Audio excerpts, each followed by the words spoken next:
Okay, part 2, linear quadratic systems. Okay, so the process for solving these kind of systems is basically the same as the other ones. It's just with different kinds of lines, right? There's a quadratic line and there's a linear line. Okay, so to solve algebraically, we're going to set one equation equal to the quadratic, move all the terms over, and then solve. Okay, for this guy here, see how this y equals that y? Well, then if those two y's equal the same thing, then these two equations equal the same thing. And it's just basically a substitution. So this is 9x plus 16 equals 2x squared plus 3x minus 20. Okay, so in that sense, we have eliminated or substituted out the y. So all our equations, or both halves of the equation, just have x's now.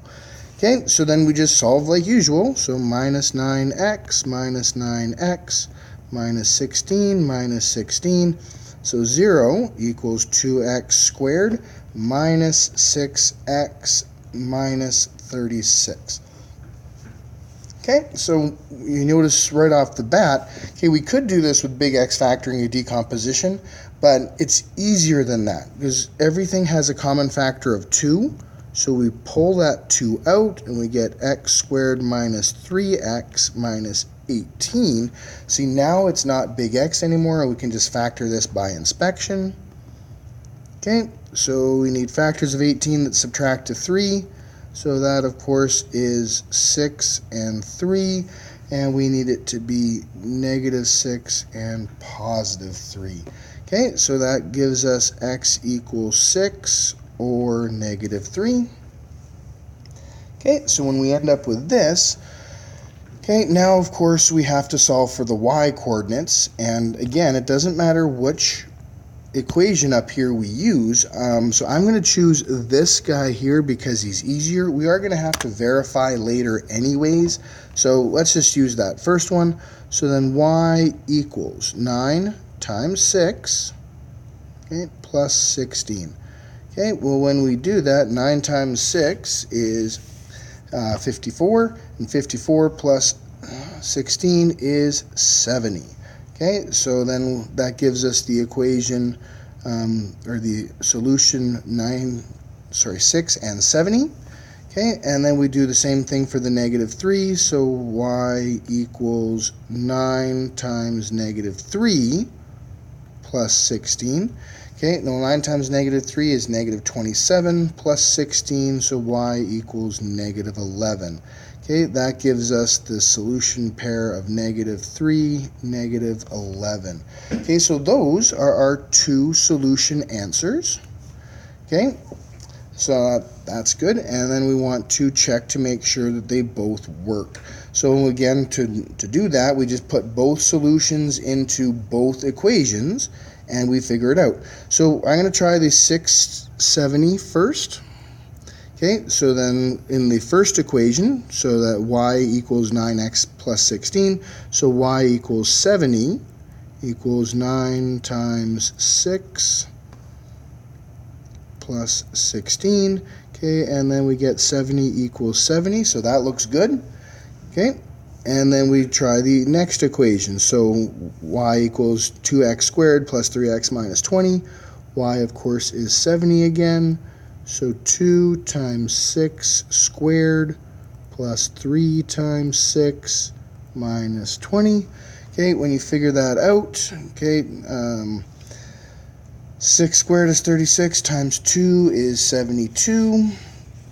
Okay, and then so 70 equals 72 plus 18 minus 20. So 72 plus 18 is 90, 90 minus 20 is 70, so 70 equals 70. Hey, that one works. Okay, then we're going to try the negative 3, negative 11 one. Okay, so again, substituting into the first, negative 11 equals 9 times negative 3 plus 16. Okay, so that's negative 27 plus 16, so negative 11 equals negative 11. So yay, that one works. Okay, and then we try the second equation, so negative 11 equals, okay, so 2 times negative 3 squared plus 3 times negative 3 minus 20. Okay, sorry I kind of ran out of room there, but anyway, so negative 11 equals, okay, so that part, negative 3 squared is 9 times 2 is 18. Okay, 3 times negative 3 is negative 9 minus 20. And we see from this that negative 11 equals, oh yeah, negative 11. Okay, so that works. We have verified our two answers. So we know that both of those are indeed answers. So life is good. All right. So part 2 or example 2 here. Okay, this is a graphing one.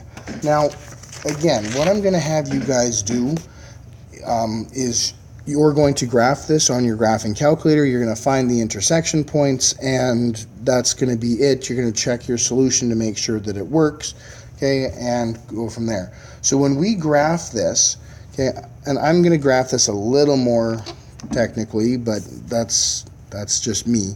Okay, so 2x plus 6, so 1, 2, 3, 4, 5, 6. Again, you guys are going to use your calculator, so don't fret about this part. Okay. Okay, so there's, oops. Okay, so there's the line.